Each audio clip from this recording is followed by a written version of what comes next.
வணக்கம். Sri TV spiritual channel காணொலி மூலம் உங்களை காண்பதிலே பெருமகிழ்ச்சி. நாம் செப்டம்பர் 29 முதல் அக்டோபர் 5 வரை ஆன இந்த வாரத்தின் பலன்களை எப்படி இருக்க போகுதுன்னு காணப்போகிறோம். வாருங்கள் காண்போம். கும்பம் ராசி அன்பர்களே, செப்டம்பர் 29 அக்டோபர் 5 வரை கொண்ட இந்த வாரத்திலே உங்கள் ராசியிலே சதய நட்சத்திரத்திலே சந்திரன் வர இந்த வாரம் முடிய போகிறது 5ஆம் தேதி என்று. மூல நட்சத்திரத்திலிருந்து பிரயாணம் செய்யக்கூடிய லாபஸ்தானத்திலிருந்து சந்திரன் வந்து கொண்டிருக்கிறார் என்பதனாலே உங்களுக்கு லாபங்கள் வருவதற்கான வாய்ப்புகள் நிறைய இருக்குது. தொழிலிலே சில முன்னேற்றங்கள் காணக்கூடிய வாரம் இது. நீங்கள் எடுக்கக்கூடிய காரியங்கள் வெற்றியின் இலக்கை அழகாக எட்டக்கூடிய மன சிந்தனைகள் அழகாக வரும். அதனால் தைரியமாக காரியங்கள் செய்யலாம். கொஞ்சம் அகலக்கால் வைக்கிறது மட்டும் அவாய்ட் பண்ணுறது நல்லது. கேதுவின் பார்வை சுக்கிரனுடன் சேர்ந்து அமர உங்கள் பார்வையை வேண்டாதுக்கு எக்ஸ்ட்ராவாக கால் வச்சிங்கன்னா மாட்டிப்பீங்க அப்படிங்கிறது தெரியுது. நல்ல நல்ல ஃப்ரெண்ட்ஸ் ரிலேஷன்ஸ் எல்லாருக்கும் கெட் டுகெதர் ஆகக்கூடிய ஒரு சூழ்நிலை, எல்லாரும் கலந்து உரையாடி அதன் மூலிமா ஒரு சுப நிகழ்வுகள் எல்லாம் நடப்பதற்கான வாய்ப்புகள் இருக்கிறதுனால அது எல்லாம் அவசியம் அட்டன் பண்ணுங்க. கல்யாணம் ஆகாத குழந்தைகளுக்கு கல்யாணத்துக்கான ஆப்பர்ச்சுனிட்டிக்கு அந்த ஒரு நிகழ்வு உங்களுக்கு நல்லதை கொடுக்கும். சுப செலவுகளுக்கான வாய்ப்புகள் நிறைய இருக்குது. அதை முதல்ல பிளான் பண்ணுங்க. குழந்தைகள் ஸ்தானமான மிதுன ராசிக்குள்ளர குழந்தைக்காரனான குருவே அமர்ந்திருப்பதனாலே அந்த விஷயம் எல்லாம் உங்களுக்கு நல்லபடியாக குழந்தைகள் பேர் போன்ற விஷயங்கள் எல்லாம் நடக்கிறதுக்கு வாய்ப்புகள் நிறைய இருக்குது. 12ஆம் இடம் அப்படிங்கிற மகர ராசியின் மேலும் சந்திரன் பயணம் செய்ய போகிறார். அப்போ உங்களுக்கு லாபத்தை பெற்றுத்தருவது மட்டுமல்லாமல் உங்கள் வாழ்க்கையிலே எப்படியெல்லாம் உங்களுக்கு குழந்தைகளை பெற்றுத்தர வேண்டும் அப்படின்னு உங்களுக்கு குரு அனுகிரகம் செய்து தருவார். அதனால் சுக விஷயங்கள் நல்ல விஷயங்கள் நடக்க போகிறது. இந்த வாரம் உங்களுக்கு தொழிலின் அடிப்படையில் நல்ல ஒரு மாற்றம் உண்டு. லாபங்கள் கிடைப்பதற்கான வாய்ப்புகளும் உண்டு. தொழிலுக்கானவர் அப்படிங்கிற இந்த செவ்வாய் அமர்ந்திருப்பது 9ஆம் இடமான துலா ராசிக்குள்ளார் இருக்கிறார். அதனால் உங்களுக்கு வெற்றிக்கான வாய்ப்புகள் தன் பார்வையாலே இந்த செவ்வாய் பார்க்கக்கூடியது மகர ராசியை பார்ப்பது 12ஆம் இடத்தை பார்ப்பதனாலே வெளிநாட்டு வர்த்தக தொடர்புகள் வேண்டும் என்று எண்ணிக்கொண்டிருப்பவர்களுக்கு ஒரு நல்ல ஆப்பர்ச்சுனிட்டி இந்த வாரத்தில் இருக்குது.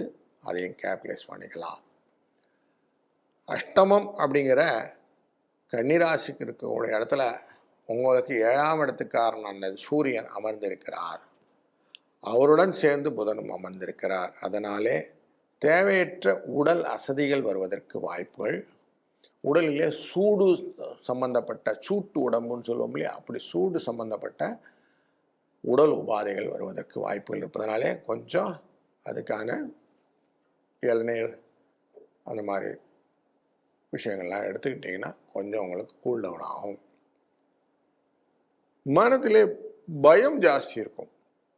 தேவையற்ற பயம், குழந்தைகளை பற்றின எண்ணங்கள், அவர்களுடைய வாழ்க்கையை பற்றின எண்ணங்கள், எனக்கு அதிர்ஷ்டம் எல்லாம் மாட்டிக்கிட்டேனேங்க அப்படின்னு சொல்லி குழப்பங்கள், இப்படி தேவையற்ற குழப்பங்களும் பயங்களும் வருவதற்கு வாய்ப்பு இருப்பதனாலே கொஞ்சம் தெளிவான சிந்தனை வைத்து கொண்டு காரியங்களை செய்தீர்களானால் வெற்றி நிச்சயம். அயன சயன போகம் அப்படிங்கிற விஷயங்கள் உண்டாகும். அதிலே கொஞ்சம் நாட்டங்கள் இருக்கும். கௌரவ பதவி கிடைப்பதற்கான வாய்ப்பு இருப்பதனாலே அதன் ரிலேட்டடாக கொஞ்சம் எனர்ஜியை செலவு பண்ணுவீங்க. உணவு தொழில் செய்யக்கூடிய அன்பர்கள் அதற்கான லாபத்தை ஈட்டக்கூடிய ஒரு நல்லதொரு வாரம் இது. பத்திரிகை தொழிலிலே வேலை செய்பவர்கள், பத்திரிகை ஆசிரியர்களாக இருப்பவர்களுக்கு சில மாற்றங்களுடன் கூடிய வேலை வாய்ப்பு கிடைப்பதற்கு ஆப்பர்ச்சுனிட்டி, வரவுடன் கூடிய செலவும் உண்டு அப்படிங்கிறது மனசில் கொள்ளுங்க. பெருசாக இன்கம் கொடுப்பாங்க, அதுக்கேற்ற மாதிரி செலவும் இருக்கும் அப்படிங்கிறது புரியலாம். முக்கியமாக ஞானம், கல்வி, செல்வம், புகழ் இதை பற்றின எண்ணங்கள் நிறைய ஓடும். இந்த எண்ணத்தை எப்படின்னா கேபிட்டலைஸ் பண்ணிக்கணும் அப்படின்னு தோணும்.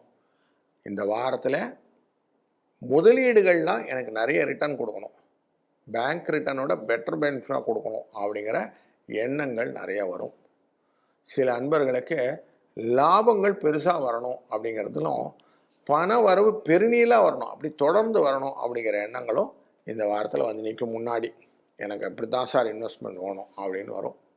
இதுக்கு என்ன சார் பண்ணணும் அப்படின்னா, நீங்கள் அவசியம் இந்த கேல்குலேஷன்ஸ் எல்லாம் போட்டுக்கணும். முதல்ல நான் எவ்வளோ இன்வெஸ்ட் பண்ண போகிறேன், சனி பகவான் இருக்கிறாரு, 2ஆம் இடத்துல உட்கார்ந்துருக்கிறாரு, சூரியனால் பார்க்கப்படுகிறாரு அப்படிங்கிறதுனால பாண்ட்ஸ் சொல்லுவோம், கவர்மெண்ட் பாண்ட்ஸ் ரிலேட்டட் மேட்டர்லாம் கொஞ்சம் இன்வெஸ்ட் பண்ணணும். அப்படி பண்ணிங்கன்னா கொஞ்சம் பெட்டர்மெண்ட்டாக இருக்கும். அப்படி இல்லைன்னு வச்சுக்கோங்களேன், ஃப்ளக்சுவேஷன் மார்க்கெட் உள்ளார நீங்கள் சிக்கிட்டு இருப்பீங்கன்னு தெரியுது. இது ஒரு சூழ்நிலையை நீங்கள் அழகாக டியூன் பண்ணிக்கணும். லாபம் உங்களுக்கு வருமா அப்படின்னா, லாபத்துக்கான அத்தனை ஆப்பர்ச்சுனிட்டி இருக்குது. ஆனால் நிதானமாக பண்ண வேண்டும். பண்ணிங்கன்னா லாபம் உங்களுக்கு கன்ஃபார்மாக இந்த வாரம் உண்டு அப்படிங்கிறது தெளிவாக தெரியுது. இந்த வாரத்தில் நீங்கள் கொஞ்சம் சின்ன சின்ன பயணங்கள்லாம் பண்ண வேண்டியிருக்கும். அதெல்லாமே உங்களுக்கு லாபத்தை தான் கொடுக்க போகிறது. சில அன்பர்களுக்கு வேலை இல்லைன்னு சொல்லியிருந்தீங்க, இந்த வாரத்துலேருந்து வேலை கிடைக்க போகுது. 1ஆம் தேதியிலேருந்து நீங்கள் புது வேலைக்கு போகிறதுக்கான வாய்ப்புகளும் உண்டு அப்படிங்கிறது தெரிகிறது. துர்க்கையின் அவதார நாளான செப்டம்பர் 29 2ஆம் தேதி விஜயதசமி அன்று வரை இருக்கக்கூடிய இந்த நாட்களிலே உங்கள் வாழ்க்கையிலே நீங்கள் எப்படியெல்லாம் உங்கள் வாழ்க்கையை அமைத்து கொள்ள முடியும் அப்படிங்கிறத செப்பனிட்டு வேலை செய்தீர்கள் என்றால் உங்களின் நாடியே வெற்றி, உங்களுக்காகவே வெற்றி அப்படின்னு எடுத்துக்கலாம்.